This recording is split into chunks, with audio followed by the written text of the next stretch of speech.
Interesting results in the Euro 2020 yesterday. Netherlands beat North Macedonia 3-0, whereas Austria beat Ukraine 1-0. Netherlands were assured of the top spot in their group C, and North Macedonia were assured that they will not qualify for the knockout round. So it was a no pressure game for both teams. It was also Coran Panda's last game for North Macedonia. He was facilitated in the beginning of the match by the Dutch captain with the Dutch national team jersey in Panda's name. The match itself was a good game. North Macedonia had a few chances in the beginning to take the lead. They put the ball in the back of the net, but it was offside. And then they struck the bar, but in the end, the Dutch team had too much firepower for them. They ended up 3-0 victors in the game. Depay, Memphis Depay with the opening goal, and captain Jorginho Wijnaldum ended up with two more goals. But all eyes were on the second game, the Austria-Ukraine one, where Austria beat Ukraine 1-0. Ukraine just needed a draw to go to the next round, but sadly that could not be, and Austria went through, and now Ukraine will have to wait for results in the other matches to know their fate, whether they qualify or not. Another group that was decided yesterday was Group B, where Belgium were already assured of a place in the knockout rounds. They faced off against Finland, who needed a win or a draw to assure themselves of a qualification in case Russia don't get a result. And that's exactly what happened. Russia did not get a result. They ended up 4-1 losers to Denmark, who, surprise, surprise, who qualified for the second round despite all that happened with Denmark, all the things that happened with Christian Eriksen on the pitch and off the pitch. Finally, Denmark made it through, and it was a story that everybody was happy with. Finally, Denmark qualified, Finland finished third, Russia are out of the tournament, but the day belonged to the Danes. Today, there are again big games that are coming up. It's Croatia versus Scotland, Group D. Croatia versus Scotland, and England versus Czech Republic. Another group that is yet to be decided. In this group, we see that Czech Republic are on top along with England. Czech Republic have a better goal difference, so they are on 4 points. England are on 4 points. England have all but qualified for the next round thanks to the results in the previous game, in the previous group, again in the Ukraine group. So England are all but assured. There are a few matches that have also been decided, such as the Danes will take on Wales, whereas Austria will take on Italy in the second round. So those are a few of the matches that have been decided.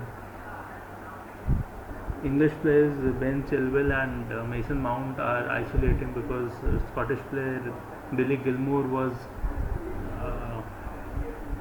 has tested positive for COVID-19, and both these players were in close contact with their Chelsea teammate after the Scotland-England game. So they are both isolating and will miss this game. As for the Copa America, that's also going on. Argentina qualified for the next round, and Uruguay and Chile played out a 1-1 draw, whereas Argentina beat Uruguay 1-0. There's another big news coming. Erling Haaland and Real Madrid have agreed personal terms with the player. They are yet to match Borussia Dortmund's asking price, their huge asking price of 175 million pounds, or I think it's 175 million euros. Yes, 175 million euros. So Haaland is obviously on the top of the priority list for a lot of clubs, including Real Madrid. Madrid are looking for a striker. They need one attacking option after Eden Hazard has not worked out that well. Gareth Bale is still, the jury is out on him whether he will succeed at Real Madrid or not. Although he's had quite a successful time, he's won a lot of trophies, but he hasn't single-handedly won them anything, and whether he can give them those 20-30 goals that they so desperately need is another matter of question. Vinicius Junior, Rodrigo, Marcos Asensio, they're all there, but none of them are goal scorers. They're all creators of goals. The only goal scorer there is Karim Benzema. So Erling Haaland is a much needed player in that squad, unless, and no youngster is coming through as well. You know, Mayoral or Mariano Diaz have not stepped up. Luka Jovic has not stepped up, so they need to make a move. But it's very expensive to go for Haaland, 175 million euros, and his wages is also very high. Some saying it's close to 600,000 pounds a week. which is quite a lot. So I don't know if Real Madrid should go for him, but Madrid need a striker very desperately right now. So maybe they will have to. Next season, of course, Haaland's price drops to 75 million euros because his release clause will kick in next season, and that is something that a lot of clubs are after. And seeing that, and seeing the high asking price, a lot of teams like Chelsea, Manchester City, who were after Erling Haaland, have switched their eyes to players like Harry Kane, Romelu Lukaku, and Alexander Isaac. And Alexander Isaac has emerged as one of the prime target for Real Madrid, as well as they look to match his release clause of 70 million euros.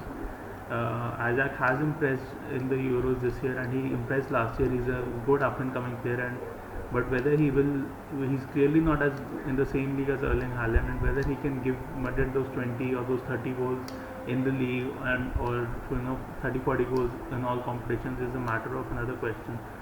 So maybe Madrid can do well with Erling Haaland, but Alexander Isaac does not seem to be the best move. Another player who's been linked is former Carlo Ancelotti player, Everton's Dominic Calvert-Lewin. Now this is a player who I think can do really well at Madrid. He's coming at 50 million pounds. That's less than one third of what Haaland costs, and he will guarantee you goals. So maybe Dominic Calvert-Lewin is the way to go for Real Madrid right now. It remains to be seen where they are going to go, Madrid. But this is big news that they have agreed personal terms with Haaland. But let's see what happens.